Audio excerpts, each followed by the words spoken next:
This evening is about remembrance. It's about reflection. It's about love. To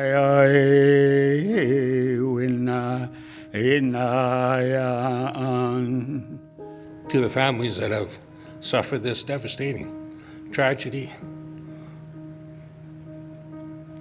know that we stand with you. And to lose a child is like getting your heart ripped out. It's about our children. It's a difficult time for all of us, and we'll get through it.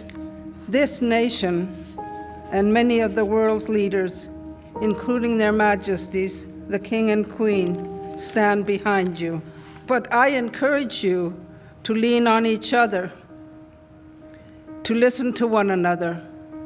I know that nothing I can say will bring your children home.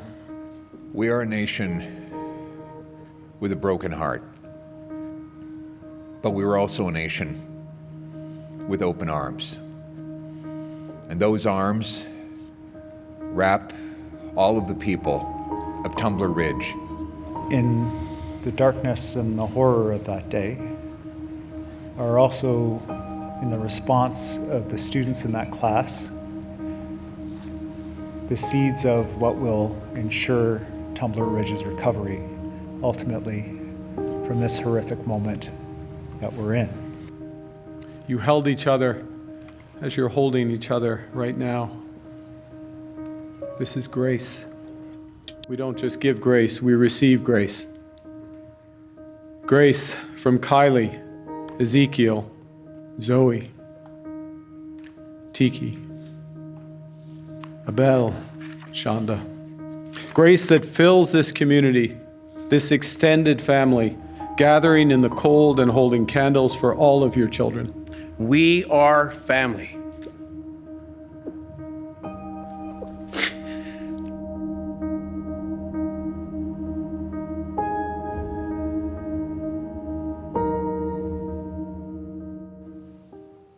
Right now, in a Vancouver hospital, Maya Gebala is fighting for her life. The 12-year-old was shot in the head and neck at Tumbler Ridge. And Thursday night, Maya's parents took time away from her bedside to share their story. And a warning, some of what you're about to hear is disturbing. Maya's the most charismatic, energetic person that you would ever meet. I feel like I'm living in a nightmare right now that I just can't wake up from. To be honest, I don't know how to feel. Seeing your child like that in the hospital bed, like, that's lost for words on it. I'm trying the best I can. She is getting better. I feel like she's getting better. The energy's there, and she's amazing. She's incredible. Nobody knows her like me and her mom know her. She's an incredible human being. She's strong, and if anybody's gonna make it out of this, it's definitely gonna be her. There's a group of parents parked in the rec center parking lot that's adjacent from the high school, so you can see there. And I walked up to one of Maya's best friends' dad, who showed me a text message, and he was in the building at the time, and he says, "Dad, I'm fine." And I said, "Ask him how Maya is." And then he shows me again, and it says, "Maya's been dragged out, and I believe she's been shot." And so I ran to my truck, and I took off to the emergency, and I ran in the back, and I ran into the emergency room, and there's a glass window in the reception, and then another glass window where the emergency room is. And between two posters, I saw about 2 inches, and these Minecraft boxes she just got from her hockey tournament that she was so excited to have. And I could see those with her bra being cut off, and I said, "That's my baby in there." And I said, "Somebody's gonna let me see my baby." And they said, "Well, we haven't identified anybody, and you got to sit down." I said, "I know for a fact that's my baby." And I can't even tell you what the time was before they actually let me see her. Just today now, with that, they've cleaned all the dried blood off her face. There's a bullet that went through her earlobe, and then through the head and out the back, and then one was stuck in her throat. I still don't know if they found that one. But there is brain stem damage, they believe, which is why her pupils aren't dilating. And they said that the bone caused from the impact into her skull is what shredded its way through her brain. So they cut off the skull to relieve the pressure, which just magnified it. So they had told us there's nothing that we can do, and she had moments. The first night she had moments, so lay with her.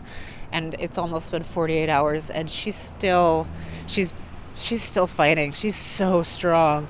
She's the one that, like, in practice, she'll double back and walk her coach off the ice because she slipped once and she doesn't want her to fall again. So as far as they were telling me last night, they said the best case scenario is that she's going to be tube fed and hospitalized for the rest of her life if you continue to try to let her live. And I just kept telling them that there's no way, I can feel it in my heart that she's coming back. Today she moved, and it was a movement that they said that they hadn't seen because she didn't have a gag reflex. Her pupils aren't dilating. So, and she's not coughing. I have to say that, like, I am so incredibly grateful that we have hope. We do have something that a lot of the parents don't have, and we haven't been a part of the community because we came here.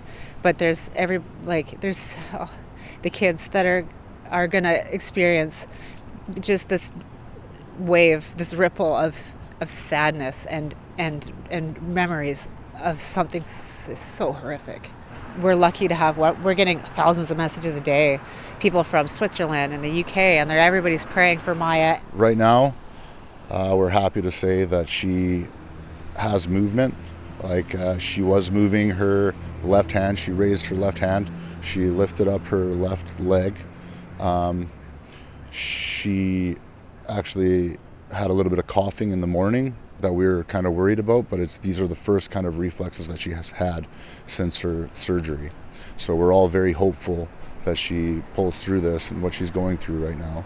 I was actually at work when I got a text message from Sia, and then I got a text message from a lot of people actually, and I didn't want to really believe it. Like, it's like, no, not in Tumbler Ridge. Like, it's so far-fetched that something like that would ever happen. Like, you don't normally see stuff happen like that in Canada, right?